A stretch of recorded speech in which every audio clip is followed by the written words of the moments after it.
नमस्कार साथियों, मैं हूं कुलदीप जहांगीर। एक बार फिर से आपके साथ यूट्यूब चैनल में आपका बहुत बहुत स्वागत है। तो दोस्तों अपन सभी जल्दी से जल्दी क्लास में आ जाएंगे और क्लास में जुड़ जाएंगे। सभी को गुड इवनिंग। जल्दी से जल्दी क्लास में आकर क्लास को लाइक और शेयर जल्दी से जल्दी कर दें। नेक्स्ट क्लास अपन शुरू करने वाले हैं न्यू टॉपिक के साथ, न्यू यूनिट के साथ। जो भी मैं आपको बताऊंगा आप ध्यानपूर्वक सुने। जैसा कि बोर्ड में लिखा हुआ है, मैं इसको पूरा डिटेल से आपके सामने समझाने वाला हूँ कि क्या पढ़ाने वाले हैं और क्या मैं आपको बताने वाला हूँ।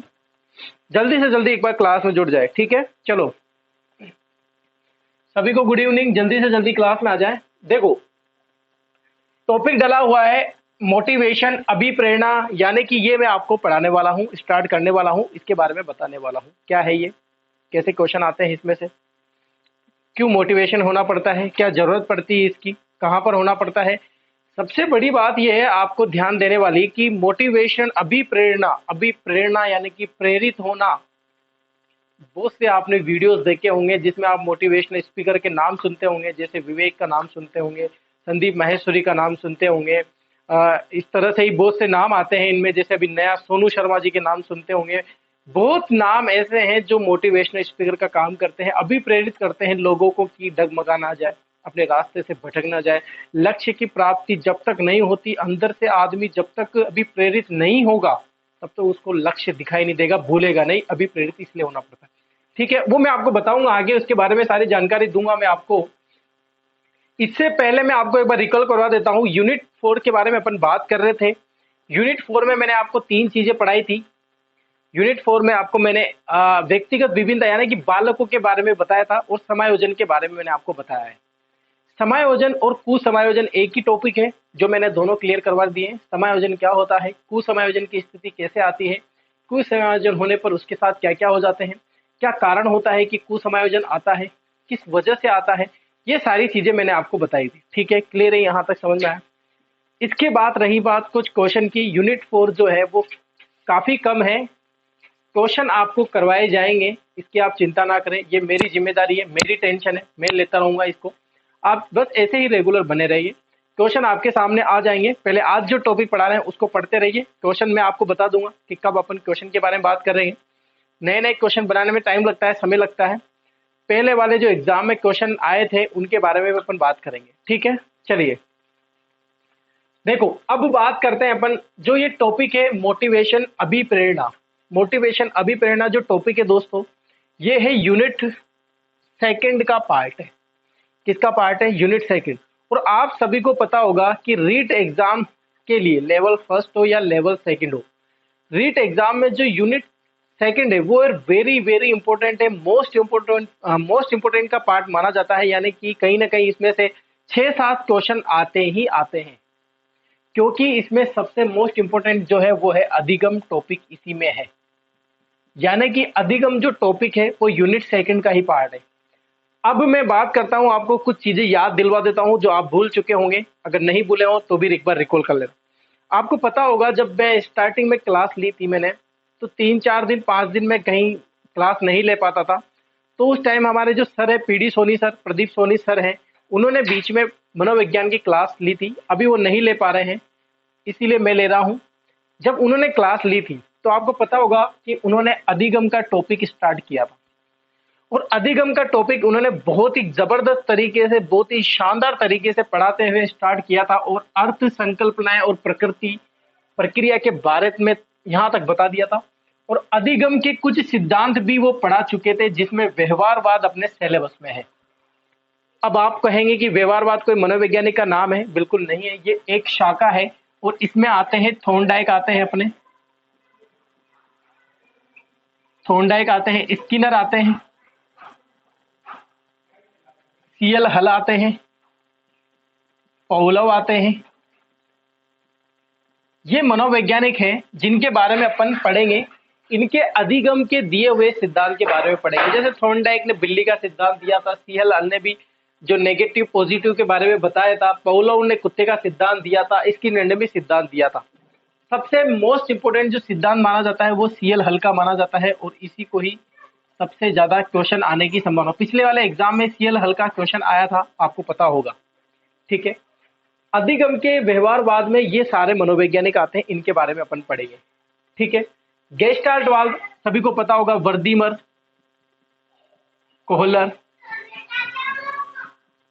कोफ्ता। वर्दीमर, कोहलर, कोफ्ता, ये तीन मनोवैज्ञानिक इसमें आते हैं। गेस्टाल्टवाद में वर्दीमर, कोहलर, कोफ्ता, ये तीन मनोवैज्ञानिक गेस्टाल्टवाद में आते हैं। इन तीनों ने मिलकर ही ये सिद्धांत दिया था, जो अधिगम का जो सिद्धांत है वो दिया था, और उसी को गेस्टाल्टवाद सिद्धांत के नाम से जाना जाता है। ठीक है, क्लियर हुआ। अब अधिगम अर्थ संकल्पनाएं प्रक्रिया, ये पहले वाले जो सर थे अपने पीडी सोनी सर है वो पढ़ा चुके हैं। अगर टाइम रहेगा अपने पास तो मैं जरूर क्लियर करवाऊंगा। यहां से शुरू ना करके मैंने शुरू किया है मैंने अभिप्रेरणा से, जो नीचे ही नीचे टॉपिक है। अधिगम के सिद्धांत भी जब अधिगम पढ़ेंगे तभी पढ़ेंगे, गेस्टाल्टवाद भी जब सिद्धांत पढ़ेंगे उसमें पढ़ेंगे। अल्बर्ट बंडूरा की बात करते हैं। आपको पता होगा जब मैं बाल मनोवैज्ञानिक पढ़ा रहा था उसके बाद मैंने कुछ सिद्धांत आपको पढ़ाए थे। अगर जिसने क्लास नहीं देखी हो तो एक बार जरूर क्लास देखे। पुराने वीडियो आपको इसी चैनल पर उपलब्ध मिलेंगे। आप नीचे डिस्क्रिप्शन पे जाइए, वहां पर क्लिक कीजिए, मनोवैज्ञानिक के सारी क्लासें आपको मिलेगी। वहां पर ही आप सर्च करना, इस चैनल में जाने के बाद अल्बर्ट बंडूरा का सिद्धांत, बिल्कुल अपना मेरा पढ़ाया हुआ सिद्धांत आएगा। बहुत ही जबरदस्त सिद्धांत है, बहुत ही मजेदार सिद्धांत है। अल्बर्ट बंडूरा के जो सिद्धांत है, जिसने अल्बर्ट बंडूरा ने दिया था, उसका नाम था सामाजिक अधिगम का सिद्धांत। मोस्ट इंपोर्टेंट है, पता नहीं कितनी ही बार इसमें से क्वेश्चन आते हैं, और आता ही आता है, कंफर्म है। क्योंकि सामाजिक से रिलेटेड जो भी चीजें हैं, आपको नैतिक, सामाजिक, ये वो वर्ड है जहां से क्वेश्चन बनने की संभावना सर्वाधिक रहती है, और यहां से अपन को छोटे छोटे क्वेश्चन भी चुराने होते हैं। तो ध्यान रखना इस चीज का। ठीक है। तो अल्बर्ट बंडूरा मैंने पुराने वीडियो में देखना पढ़ा चुका हूं। सामाजिक अधिगम का सिद्धांत हो चुका है, यानी कि अपन इसकी बिल्कुल भी बात नहीं करेंगे। ठीक है, मैं यहां से मिटा देता हूं। ये कंप्लीट हो चुका है। ठीक है, उन सिद्धांतों में इसके बाद मैंने आपको जीन पियाजे का सिद्धांत भी पढ़ा चुका हूं। आप सभी को पता होगा, सभी रीड के विद्यार्थी, आप जल्दी से जल्दी, जो नए बच्चे जुड़े हैं उनको गुड इवनिंग, जो नए बच्चे अभी के अभी जुड़े हैं उनको गुड इवनिंग। उनको यही कहेंगे जल्दी से जल्दी क्लास में आया करें, जल्दी से जल्दी क्लास को लाइक करें, शेयर करें और सब्सक्राइब करें। अगर चैनल को पता नहीं चलता है, नोटिफिकेशन नहीं मिलता है आपको, तो बेल आइकन का बटन जरूर दबाएं ताकि आपको पहले ही पता चल जाए। 2 या 3 घंटे पहले नोटिफिकेशन आ जाना चाहिए क्लास का, क्योंकि उस टाइम डाल दिया जाता है। अपने ग्रुप में जुड़े होंगे सभी आप लोग। चलिए, यूनिट सेकंड के बारे में मैं आपको बता रहा हूँ। यूनिट सेकंड में क्या क्या है, क्या क्या अपन पढ़ने वाले हैं। जीन पियाजे का जो सिद्धांत है, बीएड का, आपने सभी ने बीएड करी होगी, एसटीसी किया होगा, वहां पर जीन पियाजे का नाम काफी ज्यादा प्रचलित है। और सबसे ज्यादा बीएड में एग्जाम में जो पेपर होता है उसमें जीन पियाजे का सिद्धांत कंफर्म है कि आता ही आता है। इतना मोस्ट इंपोर्टेंट है क्योंकि जीन पियाजे ने जो अवस्थाएं दी है, 4 अवस्थाएं इन्होंने दी है, उन चारों अवस्थाओं में बालकों के बारे में जितना बताया है वो पूरी अवस्थाओं में नहीं बताया है। जो अवस्थाएं हैं मेन, गर्भावस्था, शेषावस्था, बाल्यावस्था, किशोरावस्था, इतना मैटर जितना अवस्थाओं में बताते हैं उससे ज्यादा और उससे अच्छा मैटर जीन पियाजे ने अपने संज्ञानात्मक विकास के सिद्धांत में दिया है। इसीलिए ज्यादा इंपॉर्टेंट है ये। यहाँ से क्वेश्चन आने की सर्वाधिक ज्यादा संभावना होती है, इसीलिए जीन पियाजे का सिद्धांत आप जरूर देखना। मैंने हर एक सिद्धांत की एक एक क्लास ली हुई है, लेकिन जीन पियाजे की कम से कम भी 4 या 5 क्लासें मैंने ली हुई है। आप जरूर इस चैनल पर जाइए, पुरानी क्लासें देखिए, उसमें जीन पियाजे का सिद्धांत भी है। आपको मजा आ जाएगा पढ़ने में। मोस्ट इंपोर्टेंट है, बार बार देखते रहना। अभी भी कहूंगा, क्वेश्चन आता ही है। तो इसीलिए अपन इस जीन पियाजे का जो सिद्धांत है उसके बारे में भी बात नहीं करेंगे, ये भी कंप्लीट हो चुका है। ठीक है। रही बात अधिगम अर्थ संकल्पना, अगर अपने पास टाइम रहा तो अधिगम को मैं स्टार्टिंग से ही पढ़ाऊंगा, नहीं तो अर्थ संकल्पना, अधिगम क्या होता है, अधिगम कैसे किया जाता है, अधिगम की क्यों जरूरत पड़ती है, अधिगम कब पूरा होता है, अधिगम क्यों होता है, और अधिगम जो आप समझ रहे हो क्या अधिगम है या नहीं है, ये क्यों है तो कैसे है, सब कुछ, सारी की सारी जानकारी मैं आपको उपलब्ध करवाऊंगा अगर समय रहा तो। अगर नहीं रहा तो बिल्कुल पुराने वीडियो देखना आप, वहां पर अधिगम के बारे में पढ़ाया हुआ है, पहले कंप्लीट हुआ है। और रही बात अधिगम के सिद्धांत, तो मैं सारे सिद्धांत और गेस्टाल्टवाद में आपको पढ़ाऊंगा, डोंट वरी, चिंता ना करें। तो रही बात अब इनकी नीचे वालों की, बात कर लेते हैं अपन। समझ में आ रहा है ना मैं आपको क्या बोल रहा हूं?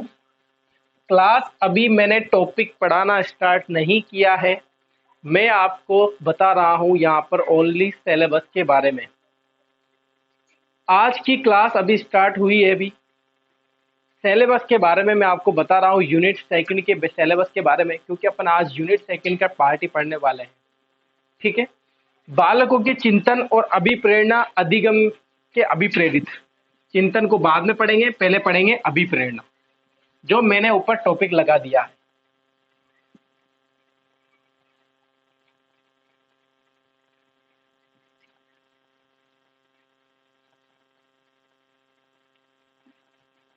ठीक है, अभिप्रेरणा। और ये टॉपिक पार्ट किसका है? यूनिट सेकंड का। किसका है दोस्तों? यूनिट सेकंड का पार्ट है ये अभिप्रेरणा। इसको इंग्लिश में बोलते हैं मोटिवेशन, यानी कि अभिप्रेरित होना। क्यों होना पड़ता है अभिप्रेरित, इसके बारे में अपन जानेंगे। एक बार सभी पहले वीडियो को लाइक कर दे, शेयर कर दे जल्दी से जल्दी।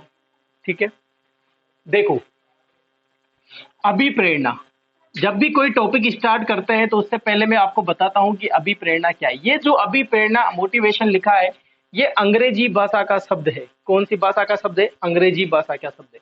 किससे बना हुआ है? लैटिन भाषा के शब्द से। लैटिन भाषा के शब्द से। बहुत सी जगह आपको धातु भी लिखा मिलेगा, तो धातु एक ही बात है, शब्द बोलो या धातु बोलो एक ही बात है। लैटिन भाषा के शब्द से बना हुआ है। कौन से शब्द से बना हुआ है, इसकी बात भी अपन कर लेते हैं। हर एक शब्द आगे वाले से स्टार्ट होता है, तो ये किससे बना हुआ है? मोटम से। मोटम शब्द से। कौन से शब्द से बना हुआ है? मोटम शब्द से ये बना हुआ है। अब ज, आपको पता होगा, जिस भी शब्द से ये बना होता है उसका कोई ना कोई अर्थ जरूर होता है। तो इस मोटम का अर्थ क्या होता है, इसका होता है, इसके बारे में जानेंगे। इसका अर्थ होता है टू एंड। इस दो से आपको मोर भी मिलेगा। क्या मिलेगा? मोर। ठीक है, बहुत सी जगह आपने मोटर भी देखा होगा। ठीक है, और इसका अर्थ होता है कोई क्रिया।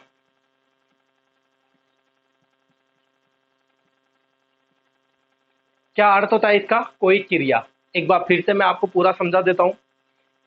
मोटिवेशनल शब्द अगर आप थ्योरेटिकल तरह से लिखना चाहते हो तो कैसे लिखेंगे कि मोटिवेशनल शब्द लैटिन भाषा के मोटम शब्द से हुआ है, यानी कि लैटिन भाषा के मोटम शब्द से इसकी उत्पत्ति हुई है। ये क्या है? एक तरह से मैंने क्या बताया? उत्पत्ति। क्या बताइए आपको? उत्पत्ति। यानी कि मोटिवेशनल शब्द की उत्पत्ति जो हुई है वो मोटम शब्द से हुई है। और इस मोटम शब्द का अर्थ क्या होता है? मेन आपको ध्यान रखना है, टू मूव।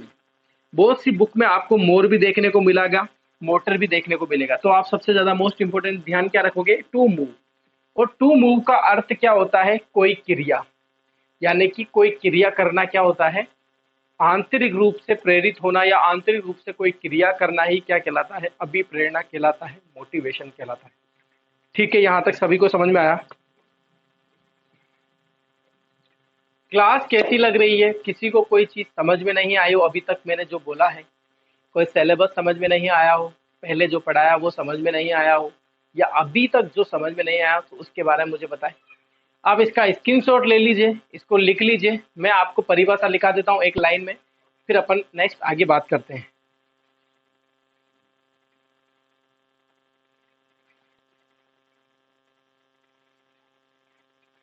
लिख लिया? जल्दी से लिख लिया करें, आप जल्दी से पहले लिख लिया करें। ऐसा कैसा लिखो तो लिख लो। मैं आपको थ्योरेटिकल रूप से भी बोलता रहता हूँ, अगर आप थ्योरेटिकल रूप से लिखना चाहते हो तो वो भी लिख लेना। ठीक है,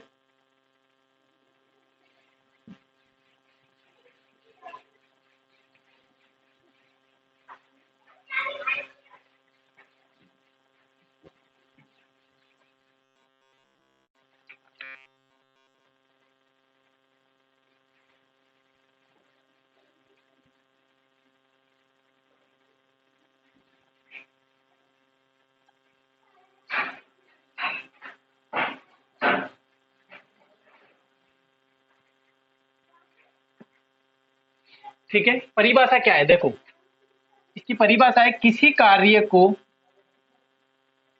किसी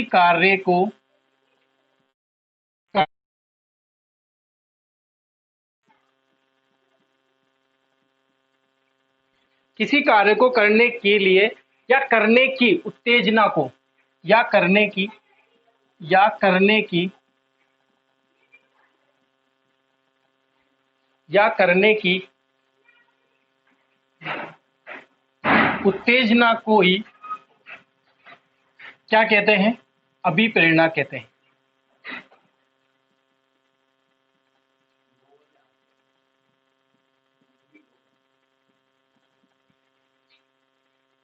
देखो मैंने क्या बोला इधर, किसी कार्य को करने के लिए, हम जब भी कोई कार्य करते हैं आपको पता होगा किस तरह से उत्तेजना होती है कार्य को करने के लिए। दो तरह से काम होते हैं, या तो आंतरिक रूप से या बाह्य रूप से। कैसे? या तो आंतरिक रूप से या बाह्य रूप से। आंतरिक रूप से जब आदमी प्रेरित होता है किसी कार्य को करने के लिए, उसको मोटिवेट किया जाता है कि आंतरिक रूप से, आंतरिक रूप से मोटिवेट किया जाएगा, यानी कि आप उसको क्या चीज दोगे जो अंदर ही अंदर हो रही है। कैसे? कि या तो आपको दबाव बनाया जाएगा, तनाव में आ जाओगे आप, तो तनाव में आ जाओगे, उससे बाहर निकलने के लिए आंतरिक रूप से किसी चीज को आपको आवश्यकता है, बिल्कुल अगर आप किसी चीज की आवश्यकता है तो आप क्या करोगे, आंतरिक रूप से अभिप्रेरित होगे। अगर मान लो आपको किसी चीज की जरूरत है, महसूस हो रही है कि उद्दीपक, अब उद्दीपक आपको दिखाई दे रहा है कि मुझे उद्दीपक चाहिए, तो आंतरिक रूप से आप अभिप्रेरित होगे और आंतरिक रूप से आपको उस चीज की जरूरत है, तो आप क्या करोगे कि आंतरिक रूप से अभिप्रेरित होगे।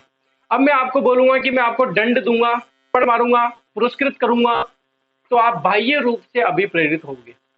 किस रूप से? बाह्य रूप से आप अभिप्रेरित होगे, और बाह्य रूप से अभिप्रेरित होगे और आंतरिक रूप से अभिप्रेरित होगे, तो ये दोनों ही चीजें जो होती है वो होती है मोटिवेशन, अभिप्रेरणा का ही भाग है। यानी कि अगर मोटी सी भाषा में कहें या छोटी सी भाषा में कहें तो अभिप्रेरणा के दो प्रकार आपको मानने पड़ेंगे। कितने प्रकार आपको मानने पड़ेंगे? दो प्रकार, आंतरिक अभिप्रेरणा और बाह्य अभिप्रेरणा। ठीक है, किसी कार्य को करने की उत्तेजना को ही क्या कहते हैं, अभिप्रेरणा कहते हैं। यानी कि जैसा मान लो आपका लक्ष्य है, उसको प्राप्त करने के लिए इस कार्य को प्राप्त करना ही है, इसके लिए मुझे आप मोटिवेट होना पड़ेगा। तो ये क्या है, एक अभिप्रेरणा है, मोटिवेशन है। ठीक है, अब ये कैसे होगा? मैंने बताया जैसे अंदर किसी कार्य को करने अंदर से किसी कार्य को करने के लिए,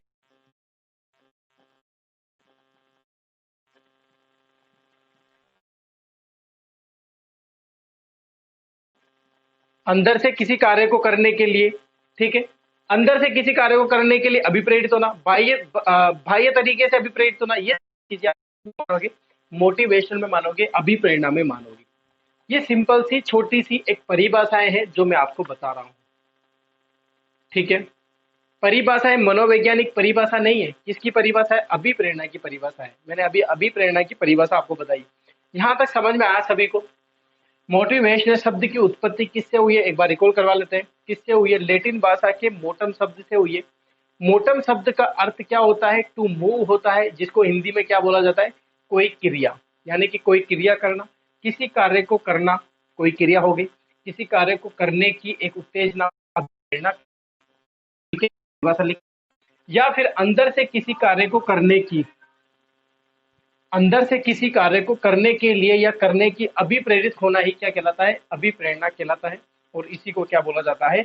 मोटिवेशन बोला जाता है। समझ में आया सभी को? यहां तक कोई प्रॉब्लम? ये होती है सिंपल सी बात, अभिप्रेरणा की इंट्रोडक्शन की बात। एक छोटी सी बात की परिभाषा क्या होती है, सिंपल सा एक समझना कि अभिप्रेरणा क्या होता है। अगर बात करें, मैं आपको बता रहा हूं, जैसे मैंने पहले टॉपिक पढ़ाया था समायोजन। इसका रीजन ये है कि समायोजन के बाद ही अभिप्रेरणा क्यों पढ़ाया जाता है। समायोजन की स्थिति भी ऐसी आती है, जो आदमी समायोजन एडजस्ट नहीं हो पाता है, उसको भी मोटिव किया जाता है, अभिप्रेरित किया जाता है, ताकि वो कुसमायोजन की स्थिति में ना आए। कुसमायोजन की स्थिति में ना आए, इसीलिए उसको मोटिव किया जाता है। इसलिए मैंने यहाँ पर डायरेक्ट समायोजन के बाद कौन सा टॉपिक पढ़ा दिया आपको? अभिप्रेरणा। बहुत अच्छा लगता है जब अपन सीढ़ी बाय सीढ़ी चलते हैं, यानी कि एक चेन की तरह चलते हैं कि इसका लॉक यहाँ पर लगेगा, इसका लॉक यहाँ पर लगेगा। तो एक लॉक लगना बहुत ज़रूरी है चीज़ों में, जुड़ाव बहुत ज़रूरी है। और ये जुड़ाव हो रहा है यहाँ पर कि मोटिवेशनल के बाद समायोजन एडजस्टमेंट के बाद ही मोटिवेशनल पढ़ाया जाए। ठीक है, समझ में आया सभी को? एक बार स्क्रीनशॉट लीजिए। अपन अब मनोवैज्ञानिक परिभाषाएं के बारे में बात करें। कुछ इंपॉर्टेंट परिभाषाएं हैं, ज़्यादा नहीं आती, जो आती है उनके बारे में बात करेंगे। ऐसे आपको बुक मिल गई होगी, सभी को पता होगा अपनी जो विज्ञान ग्रुप परिवार की जो बुक है। इस बुक को मैं बार बार, जैसे वीडियो बन रहे, क्लास बन रही है, जैसे मुझे याद आ जाता है मैं इसके बारे में चर्चा करता हूँ आपके बारे में। सामान्य ज्ञान ग्रुप परिवार के द्वारा निकाली गई ये बुक है, जो न्यू स्टूडेंट है वो भी जान ले एक बार। मनोवैज्ञानिक की बुक है, साइकोलॉजी की, लेवल फर्स्ट लेवल सेकंड के लिए उपलब्ध है। जिसको भी चाहिए मेरे कॉन्टेक्ट नंबर यहाँ है। बूंदी से अगर कोई स्टूडेंट है तो मुझे संपर्क करें, कॉन्टेक्ट करने की कोशिश करें। अदरवाइज अलग अलग स्टेट से जो है, अलग अलग जिलों से जो है, डिस्ट्रिक्ट से, वहाँ पर आप ग्रुप में सभी को पता होगा कि कौन कहाँ पर सेल कर रहा है, सबको उपलब्ध हो जाएगी। बहुत ही अच्छी शानदार बुक है। 3 परिभाषा पर यहाँ लिखा देंगे, 10 परिभाषा इसमें है। मोस्ट इंपोर्टेंट की यहाँ बात कर लेंगे, ज़्यादा पढ़ना हो तो इसकी बुक है। बहुत ज़बरदस्त बुक है, शानदार बुक है। आप क्या, बहुत अच्छा पार्ट है, जरूर खरीदे आप इस बुक को। टाइम निकल जाएगा, कोई मतलब नहीं रहेगा। ठीक है, चलो आप इसका स्क्रीनशॉट ले लीजिए। परिभाषाओं के अपन बात करेंगे।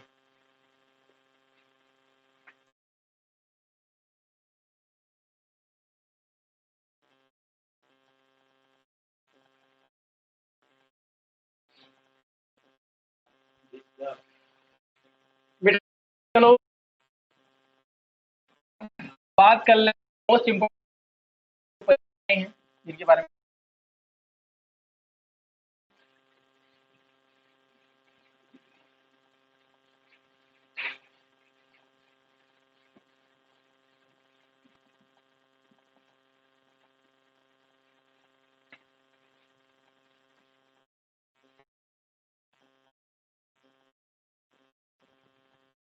चलिए देखिए, परिभाषाएं।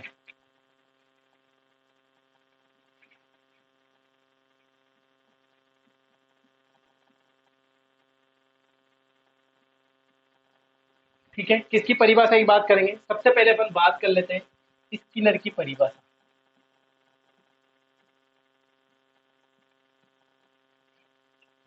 बहुत से स्किनर लिखते ही ये समझते हैं कि सर ये कौन सा स्किनर है, क्योंकि मनोवैज्ञानिक में 4-5 तरीके के स्किनर स्किनर सुनने को मिलते हैं। लेकिन आप ध्यान रखना, कंफ्यूज नहीं होगे। मैं जब भी स्किनर लिखूँ ना तो समझ जाना कि वो बीएफ स्किनर है। पूरा नाम क्या है? BF Skinner. जो अधिगम में भी आता है वही स्किनर है। इसकी अपन बात करेंगे और इन्हीं स्किनर ने ये परिभाषा दी थी। ठीक है, इसके बारे में बात कर लेते हैं। इनकी सर्वोच्च परिभाषा है अभिप्रेरणा। क्या बोला इन्होंने? अभिप्रेरणा अधिगम का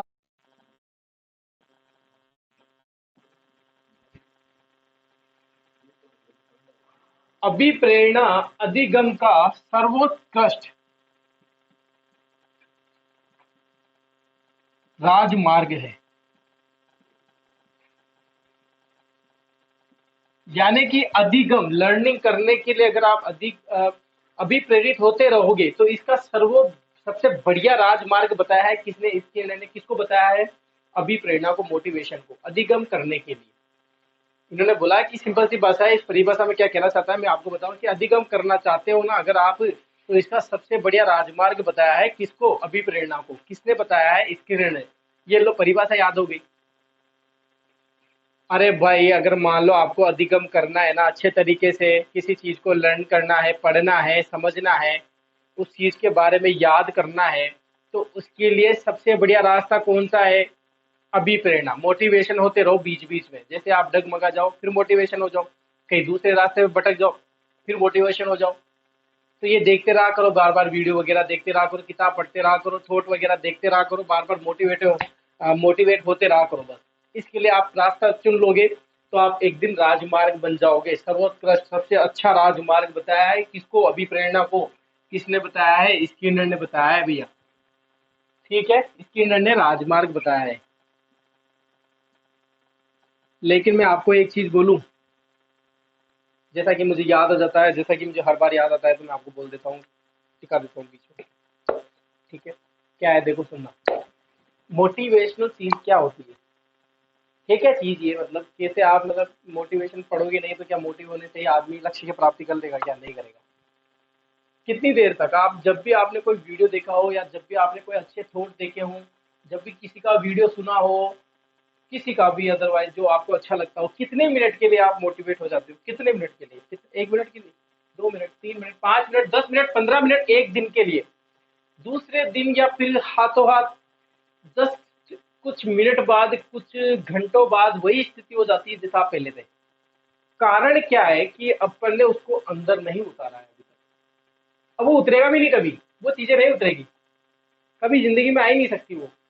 इसलिए सबसे अच्छा, अगर आपको मोटिवेट होना है तो एक बार अपने माता पिता को जरूर देख लेना, अपने बड़े भाई जो भी आपके घर पे रहता है उनको देख लेना, अपने घर को देख लेना, उससे मोटिवेट होते रहना है। फॉर एग्जाम्पल मैं आपको समझाता हूँ कि बहुत से बच्चे, मान लो कोई माता पिता है, पिता किसान है, माता गृहिणी है, मतलब बिल्कुल गरीब वाली स्थिति है कि खर्चा भी नहीं चल रहा हो और उनका बेटा बाहर पढ़ने जा रहा हो, मजे कर रहा है बस। अब वो वहां पर वीडियो देखेगा कि मुझे मोटिव होना है, तो यार वो वीडियो जो देखते हैं वो करोड़पति लोगों की टाइप के होते हैं, आपने देखे होंगे कभी भी। जस्ट चील, जस्ट ये, जस्ट वो, आप लक्ष्य को प्राप्त कर सकते हो, वो बोलने की जो टेक्निक होती है ना, बस वही सब कुछ है वो। बाकी वो तो खुद भी पता नहीं डिप्रेशन का शिकार होते रहते हैं बार बार, वो खुद भी पता नहीं क्या होते रहते हैं, वो दूसरों को क्या अभिप्रेरित करेंगे, क्या मोटिवेट करेंगे। लेकिन आपको पता होगा, जब आप सिटी में पढ़ते हो, रेंट से रहते हो, जब घर आते हो तो अपने माता पिता को देखा करो, एक बार उनको देख लेना कि यार मेरे पापा मुझे कैसे पढ़ा रहे हैं, मेरी मम्मी कैसे खर्चा चला रही है, या मेरे पापा कैसे खर्चा चला रहे हैं, मुझे किस परिस्थिति में पढ़ाया है, किस परिस्थिति में पढ़ने भेजा। उन्होंने क्या बोला था मुझे कि मेरे पास 10,000 रुपए हैं, सिर्फ 10,000 दे सकता हूँ मैं, 3 महीने के लिए तू ये 10,000 ले जा और कुछ भी कर इनका, तेरी मर्जी, जाके आ जा, इसके बाद मैं तुझे पढ़ा भी नहीं सकता। बहुत से घर ऐसे भी, बहुत से अभी भी ऐसे हैं जो पढ़ा ही नहीं पाते, अपने बच्चों को नहीं पढ़ा पाते, है ही नहीं, पैसा ही नहीं है इतना, एक ड्रेस नहीं, ड्रेस तक नहीं ला सकते, वो कुछ भी नहीं कर सकते। तो एक बार अपने माता पिता को देख लेना, अपने घर को देख लेना, ऐसी स्थिति को देख लेना कि यार मेरी माता कहीं दूसरी जगह काम करने जाती है, पोछे लगाने जाती है, बर्तन साफ करने जाती है, एक बार वो चीजें देख लेना, अपने दिमाग में रख लो वो उन चीजों को। अगर वो सारी चीजें आपके दिमाग में हो जाएगी कि यार मुझे किस परिस्थिति में पढ़ाया है, किस परिस्थिति में मुझे कॉल करते हैं, फोन करते हैं, मुझे क्या बोलते हैं वो, ये सब चीजें आप ध्यान रख लेना। इससे ज्यादा मोटिवेट आपको कोई नहीं कर सकता और जिंदगी में कभी हो भी नहीं सकते आप।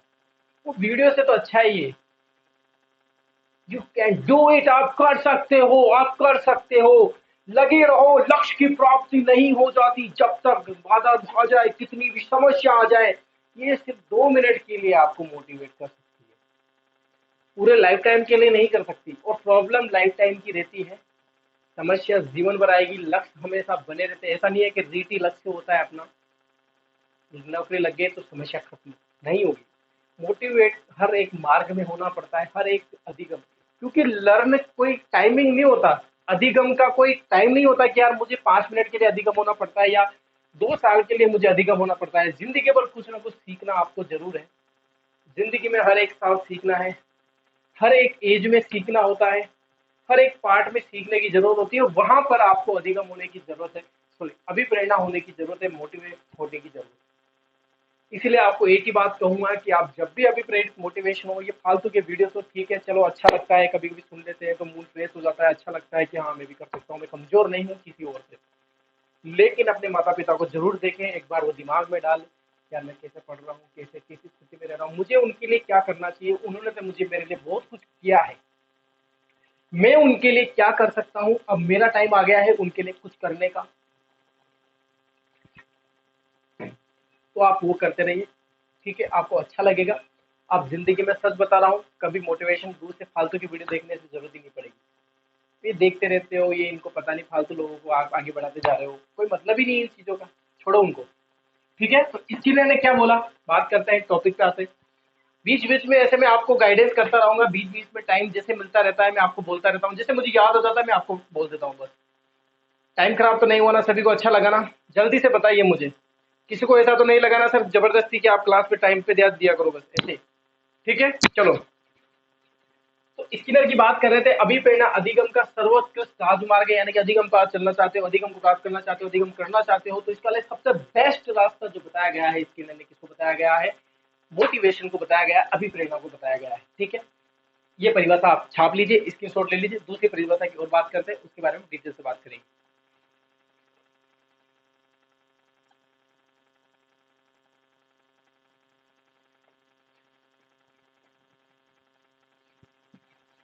ठीक है, स्किनर की परिभाषा आपको याद हो गई होगी। इतना बोलने के बाद तो स्किनर की परिभाषा क्या बोलोगे आप? ये परिभाषा एग्जाम में आई हुई है, इसलिए पहले मैंने इसको बताया है। एक और परिभाषा है मोस्ट इंपोर्टेंट, जो एग्जाम में पूछने लायक है, अच्छी परिभाषा है। किसकी परिभाषा बात करेंगे अपन? बर्नार्ड की।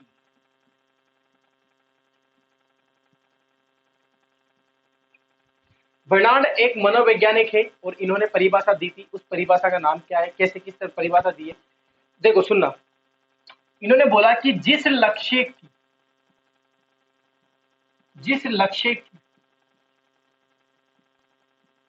मुझे, ऐसे नहीं लिखेंगे, जिस लक्ष्य के प्रति कोई रुचि नहीं थी, जिस लक्ष्य के प्रति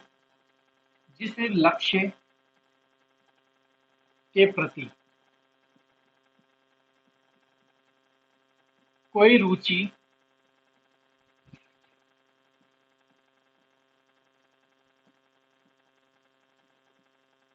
नहीं थी। क्या बोला मैंने? जिस लक्ष्य के प्रति कोई रुचि नहीं थी, उस लक्ष्य के प्रति क्रिया, उस लक्ष्य के प्रति उस लक्ष्य के प्रति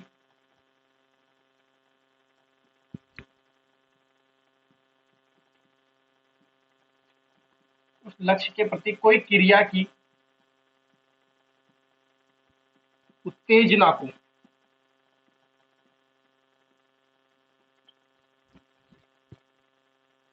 क्या कहते हैं? अभिप्रेरणा कहते हैं।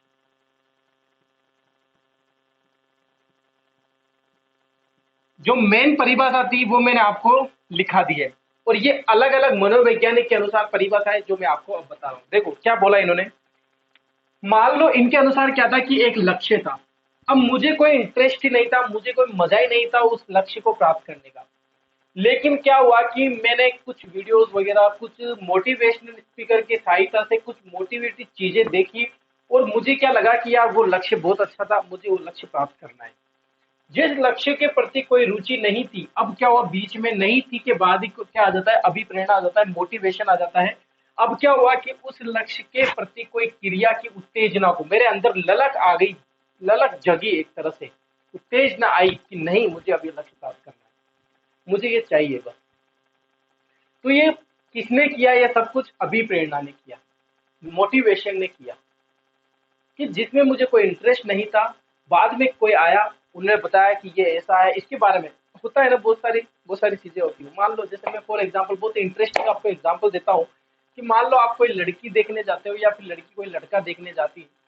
उसने देखा, देख लिया, चलो घर आ गए, पूछा, मम्मी पापा ने पूछा कैसा लगा, लड़का कैसा लगा, लड़की से पूछा लड़का कैसा लगा, लड़की से पूछा लड़का कैसा लगा, लड़के से पूछा लड़की कैसी लगी, ठीक है। तो वो क्या बोलते हैं? हाँ ठीक है, मतलब कोई मतलब नहीं है, ये ठीक है, जो भी है, पसंद नहीं था। लेकिन अब क्या हुआ कि उस लड़की के बारे में उस फादर मदर ने उस लड़की के बारे में या उस लड़के के बारे में कुछ खूबियां बताई कि लड़का ऐसा है, लड़का पढ़ने में ऐसा है, लड़का ये करता है, लड़का वो करता है।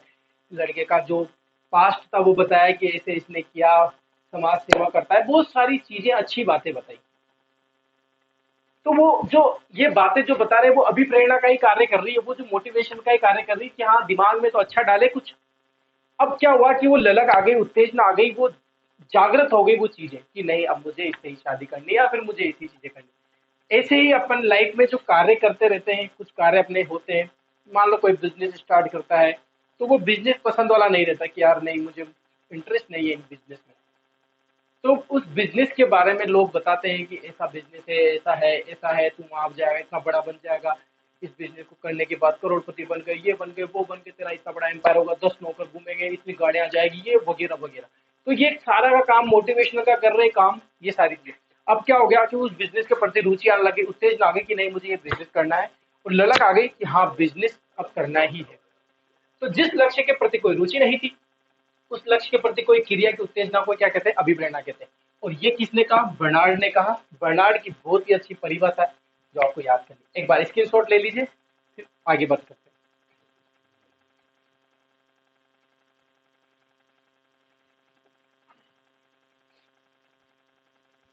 ठीक है, चलो, ये दो अच्छी परिभाषाएं मैंने आपको बताई है।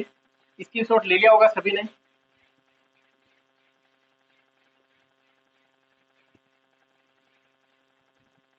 चलिए, ठीक है। अभिप्रेरणा में जो मैंने आपको आज बताया है, कोई प्रॉब्लम लगी आपको, कोई चीज समझ में नहीं आई हो, कोई चीज ऐसी जो आपको लगा होगी सर हाँ अभी ज्यादा कुछ जरूरत है, तो आप मुझे कमेंट करें, कमेंट बॉक्स में जाइए, कमेंट करिए, क्लास में बताइए कि सर क्लास कैसी लगी। जो भी आपका फीडबैक है जरूर बताएं। नेक्स्ट क्लास के साथ ही आगे बढ़ेंगे, आज के लिए इतना ही रखेंगे। कल अपन बात करेंगे अभिप्रेरणा के बारे में ही, इसके प्रकार के बारे में, और भी इसके अर्थ के बारे में जानेंगे, एक दो परिभाषा और बात कर लेंगे। ठीक है, गुड नाइट, शुभ रात्रि, राधे राधे।